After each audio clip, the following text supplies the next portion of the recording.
The opposition is proposing, which is to substantially increase the deficit.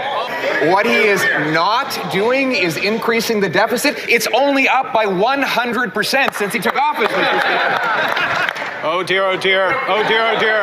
Mr. Speaker, I feel like I'm in the presence of students, and on an exam, I don't think you would pass the exam with those answers. Mr. Speaker. Oh, the liberal arrogance. You can cut through it. There are some on the benches opposite who've been listening, Mr. Speaker. Well, the circus is back in town, but this time with unfeathered power. Are you ready for the gaslighting to continue? Notice the arrogance and the cockiness that he just recently started displaying? Now that he has a majority and as such no more accountability, you can really see Carney's true personality shine through. One that I had warned about as far back as April of last year. A friend of mine, very strongly involved in politics. And I asked him, I'm like, how's Carney behind closed door? Like, what's his real personality? It's worse than you think. Carney has this absolute belief that he and only he can control and manage the economy. He wants a makeshift central planning level of economic system in Canada. And central planning, by the way, is the system behind communism, right? He believes people cannot be trusted. He does not want people to make decisions. He thinks only he can make the right decision for the country. April 14th, 2025. The internet never forgets. And let me say, I kind of hate being vindicated because this is not something I wish I was right about. My name is Ali Dango and this is the Right Call Report. Like, share, subscribe. All interactions on the channel helps push the truth out and maybe someday break that CBC-induced coma that so many Canadians are under. And if you're tired of that same old media and government BS and finally want some common sense commentary, well then smash that subscribe button because you found the right place. Scandal, scandal, scandal. That's the word that defined the last 10 years of Liberal government. And I got some sad news for you. It's just going to keep getting worse. If you remember the ArriveCan debacle, if you think that scandal was bad, well, this one is going to kick it up a notch. So to refresh your memory, because this one is being memory holed real quick, ArriveCan was a Rona-era app used by border agents to control the inflow and outflow of Canadians within the country. It was a crapshoot of an app that was supposed to initially cost only $250,000 before ballooning up to $59 million. Huge buckaroos. It required over 23 contractors apparently to create just a basic app. One of them, GC Strategies, billed $19 million to the government while only having 2 employees on their payroll. They're the ones who mostly took the downfall of this entire debacle and have been banned since then from bidding on government procurement contracts for X amount of years, which is really going to suck for them because their only client was the government. Talk about a great business model. And if you think we even touched the surface of what really happened in this entire scam, the Auditor General of Canada released a report stating that it was impossible to know the final cost due to bad management, all right? That's what kind of circus they run. And never mind that a developer during a hackathon was able to duplicate the entire app in 2 days. And he went on to say that the $250,000 initial estimate for the app was way too high. He could have done it for a fraction of the price. No shit there. So remember, it went from $250,000 to $59 million. Now, I want you to imagine something even bigger, more costly, and if at all possible, with even less results. We're going to watch this together, and I've sped it up a little bit, but it is way too important to pass up on and to brush under the rug. So for folks following at home, the Liberal government in the last Parliament, they spent $250 million on a program called PrescribeIT, with the laudable goal of making it easier for physicians such as myself to send prescriptions to the pharmacy. I'm from the Waterloo region. I went to the University of Waterloo. A lot of my friends are tech entrepreneurs and founders. Many of them are senior software developers at this stage of my life. I've asked them, how much money should this sort of thing cost? They've said, maybe 1 million, maximum 5. There is no way this should have cost $250 million. They were spraying money from a fire hose. The only thing that comes to mind when I see this is who benefited from this. And keep watching, because the reality is the government's doing everything in their power to avoid telling us what happened, where the money went, and how it was completely burnt. Because it's important to keep in mind, when you see things like that happening, programs that should cost a fraction of the price end up ballooning up to some ludicrous amount, there is only one reason. There is partially incompetency. Don't get me wrong. The government is incompetent. But the real reason is because friends of the ruling class, of the elites, of the people in power, stuff their pockets with that money. It is the biggest scam there is. It is legalized robbery at the expense of you and I. Incredible to spend $250 million on something that should have cost 250 times less. Well, what's worse is the program didn't work. They know that it didn't work. That's why they've canceled it. So after spending $250 million of taxpayer money on something that didn't work, they're canceling it. The taxpayer's getting nothing. And I know that my friend, the Parliamentary Secretary of Health, I know she wasn't here in the last Parliament. She didn't sign that contract. The Prime Minister wasn't here. There's no blame in it for either of them, but as a country, as a Parliament, we need to get to the bottom of this. Like, it's Parliament's sacred duty to protect the taxpayer's dollar. I'll say he's absolutely right. It is Parliament's sacred duty to protect the taxpayer's dollar. However, the one thing I disagree with him is that he says there's no blame for this government.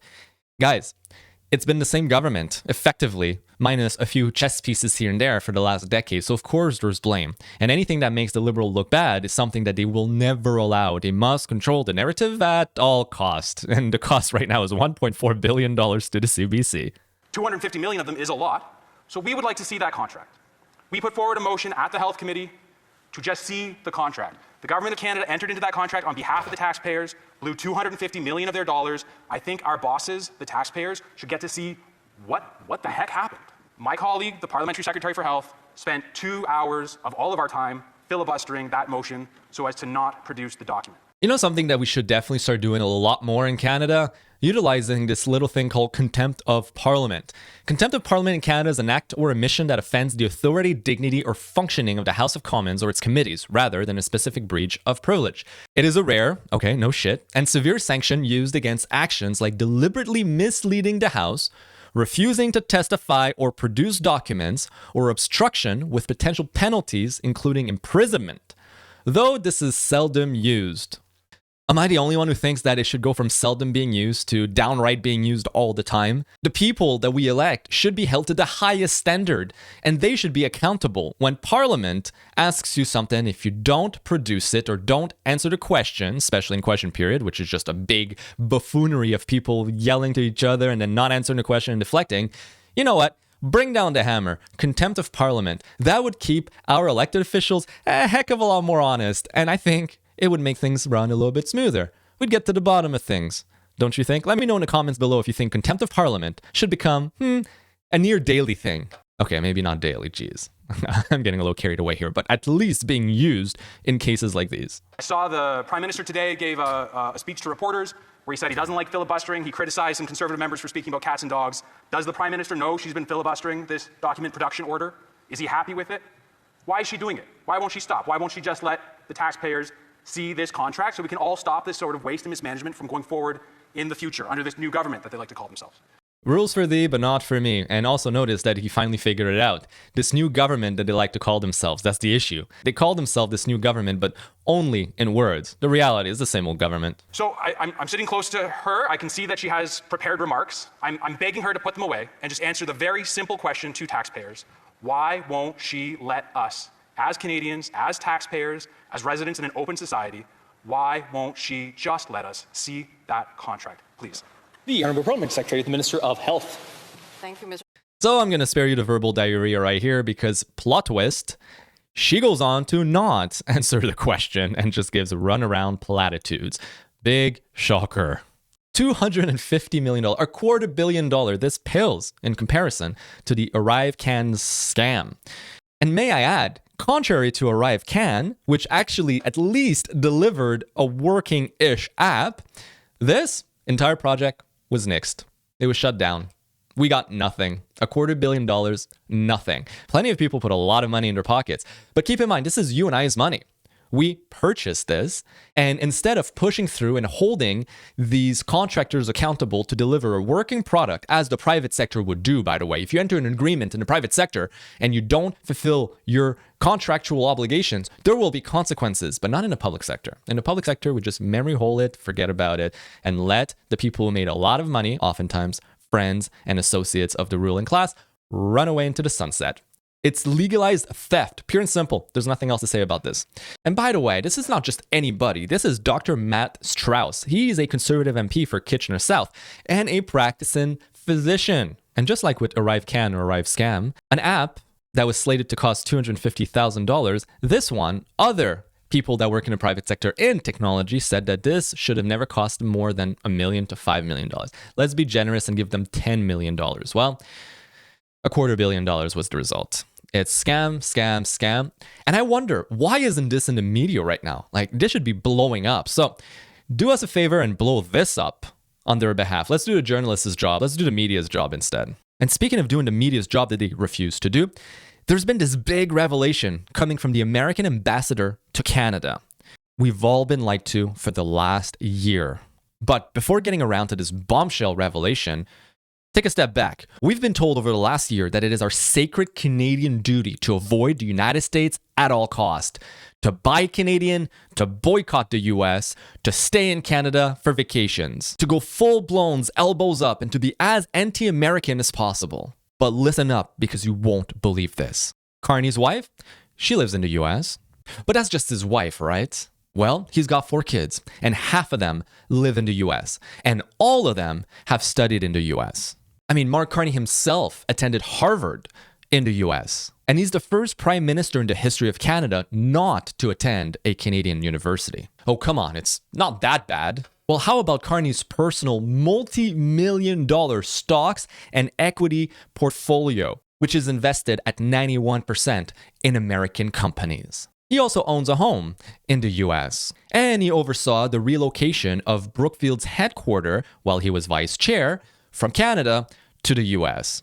Like the National Post so candidly pointed out, no Canadian prime minister has ever been more personally enmeshed with the US. Yet he keeps telling Canadians that we can't rely on our American partners and that our relationship with the US will never be what it once was. Meanwhile, we got boy wonder over here, Justin Trudeau, casually enjoying his time with Katy Perry at Coachella in California in the US, after telling us that we should avoid America. Canadians are hurt. Canadians are angry. We're going to choose to not go on vacation in Florida or Old Orchard Beach or wherever. Earlier this month, former Prime Minister Justin Trudeau asked Canadians to boycott the U.S., including the seacoast of Maine, and that's raising concerns on New Hampshire's seacoast. Do you see the pattern here? Rules for thee, but not for me. This anti-American thing, it was never meant for them. This was purely just for you and I, because they know where the money's at, and that's exactly where they invest it. So, the big revelation? It turns out that there's been no attempt whatsoever to negotiate with the US on a matter of trade since October of last year. It's been 6 months and crickets. And not because Americans don't want to. No. It's because Canada has either been avoiding it altogether or far worse, intentionally sabotaging it. Do you feel as though there is something happening intentionally, or is it actually just a really intense negotiation and it's normal for this to kind of be the rhetoric and fallout? No, actually, it's not an intense negotiation. Okay, there really have been no serious negotiations since October of last year. And that's now betrayal. That's an interesting point. I haven't heard it explained like that before. Okay. Yeah.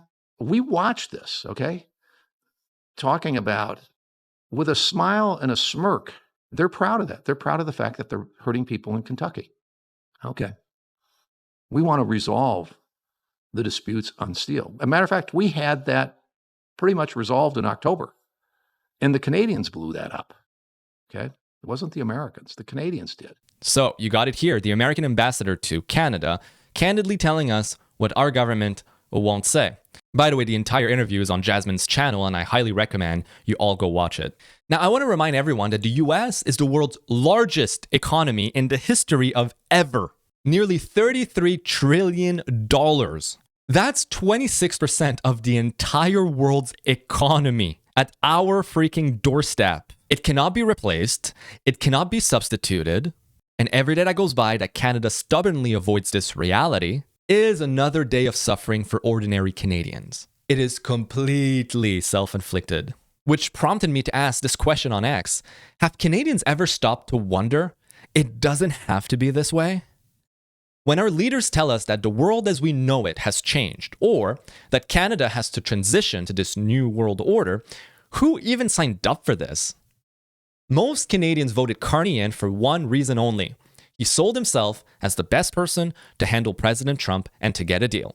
Now we're learning he's not even trying to get a deal and instead has pivoted to shoving a new world order down our pie holes. I guess importing millions of immigrants has one convenient benefit. They don't remember the Canada from just 10 years ago. So they can't compare and contrast. And they sure as hell don't long for it. Maybe nostalgia is what we need more of, Mark, even though you so arrogantly tell us that it isn't a solution. And Jasmine herself replied, I've long said this. They bank on people not remembering. It's why they so easily and proudly say things like, nostalgia is not a plan, or we will not mourn the old world. They bank on the recency effect. What she means there, the recency effect, is a tactic used by manipulators. It's a tactic of power and control. And then I just said real quick, hope is the fuel of mankind. This is what's so perverse about the entire messaging. It hijacks this basic principle and it works every time. And the longer they hold office, the less we'll remember how good we once had it. And we get acclimated to our new mediocre reality. And that's the fact of life. Human conditions is one of acclimation.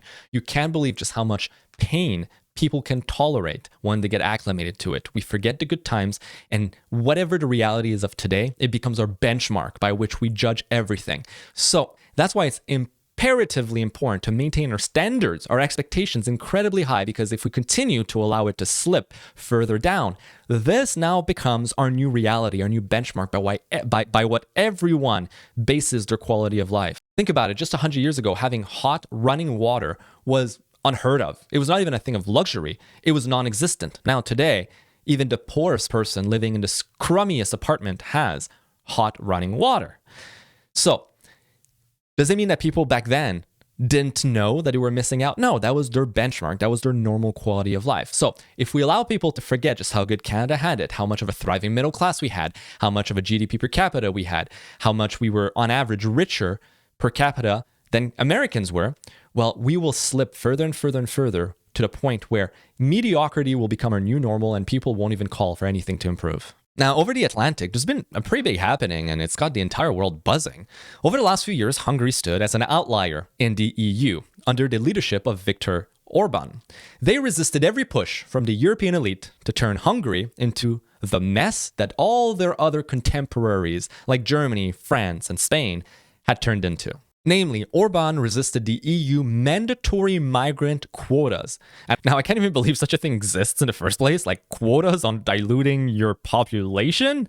Anyways, he took a zero migration stance, claiming that it undermines security and the European identity. I mean, he's factually correct. Which ended up getting Hungary fined millions of euros for their asylum policy. Namely, in one instance, they were fined 200 million euros because they refused to take asylum claimants, and it ballooned up to recently up to 500 million euros. This man right here, he said, screw it, I don't care, fine me, I'm putting my people first. Another thing he did is that he opposed the various alphabet soup, let's call it that, laws and ideologies pushed by the EU onto their member states, to the point where the European Commission is suing the country of Hungary because of their anti-alphabet soup laws. He also took a skeptical stance to the bottomless pit of aid sent to Ukraine. Well, needless to say, that the world's elite were working overtime trying to ensure that Orban would not get elected again in Hungary's recent elections. And it worked. Or did it? Well, the opponent, Péter Magyar, won by a landslide victory. And in the wake of this election, at first, my first reaction was, I thought Hungary was cooked. Why? Well, take a look at this and tell me what you think. We got Justin Trudeau here saying that Hungarians voted for change and a renewed commitment to democratic institutions after years of erosion under Viktor Orban.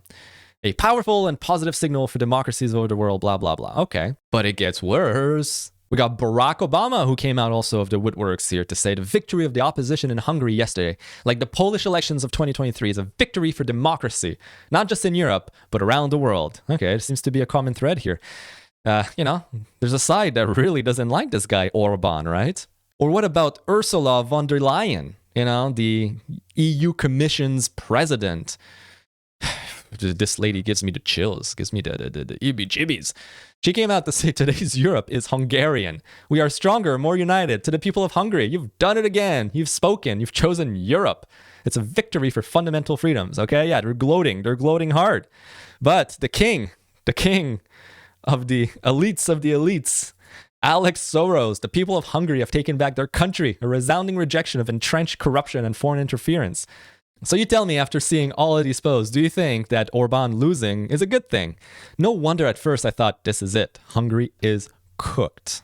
You know, watching some of the world's most self-centered, power-hungry, and downright villainous people celebrate, yeah, no shit, it made me doubt the entire outcome. I thought, that's it. Hungary's cooked.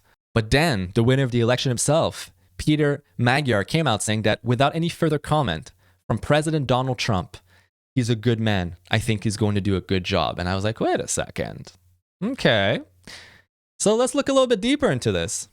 Well, it took less than 24 hours for the truth to start coming out. And boy, I did not expect that.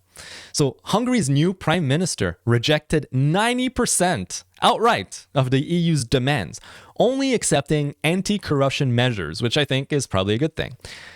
He renewed the backing of rights for ethnic Hungarians. He will continue the no tax for mothers of 2 children plus, something that the EU wanted to remove. I don't know why. Ask me. We're not going to dive into conspiracy theories. He opposed Ukrainians' EU membership. This is surefire to piss off the Eurocrats. He went on to reject the EU's migration pact. Woo! Continuing in Viktor Orbán's footsteps. He said, and I quote, "Hungary will not accept any pact. In fact, I'm going to reinforce the border fence even more." Damn!